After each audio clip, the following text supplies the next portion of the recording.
네, 국내 코로나19 확진자 382명이 새로 나왔습니다. 지난 일주일 하루 평균 확진자가 300명을 넘었습니다. 이렇게 되면 전국 거리두기 단계를 2단계로 올릴 수 있습니다. 하지만 방역당국은 아직은 그럴 상황이 아니라고 했습니다. 수도권을 틀어막는 게 먼저라는 겁니다. 오늘도 군부대와 생활체육교습소 등 곳곳에서 집단 감염이 발생했습니다.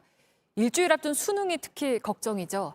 서울 대치동과 목동을 오가며 강의를 한 인기 학원 강사가 확진됐습니다. 백민경 기자입니다.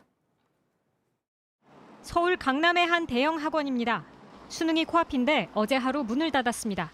이곳에서 일하는 한 인기 강사가 코로나19 확진 판정을 받으면서입니다. 이 강사는 지난 16일에는 대치동, 18일에는 목동에서 수업을 했습니다. 사흘이 지난 21일 이상 증상을 느껴 23일 검사를 통해 어제 확진 판정을 받았습니다. 방역당국은 역학조사 결과 해당 강사의 수업을 수강한 수험생들의 감염 위험은 낮다고 보고 있습니다. 하지만 수험생들 마음은 편치 않습니다.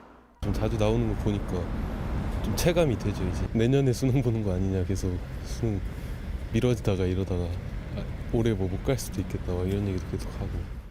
불안한 마음에 증상이 없어도 알아서 코로나19 진단검사를 받으러 가기도 합니다. 수업을 들은 아이들도 마스크 착용을 다 잘했기 때문에 검사 대상자가 아니라고 했지만 혹시 모르니까 이 학생들은 그래도 검사를 받아보는 게 좋겠다. 잠옷 차림에 슬리퍼를 신고 선별진료소를 찾은 학생들. 학교 기숙사에서 고3 확진자가 나온 청주의 한 고등학교입니다. 확진 학생의 부모님과 누나 등 일가족이 함께 확진 판정을 받았습니다. 이 학생의 아버지가 천안에서 열린 지인 모임에 참석하면서 감염된 걸로 추정됩니다. 기숙사는 1인 1실로 운영돼 확진 학생의 밀접 접촉자는 많지 않았습니다. 하지만 역시 일주일 앞으로 다가온 수능 때문에 걱정이 앞섭니다. 좀 걱정스러운 거 있다. 친구 걱정도 되는데 수능도 앞으로 남아있으니까. 학교는 해당 기숙사 학생들을 전수 검사하기로 하고 전교생을 등교 중지 조치했습니다. JTBC 백민경입니다.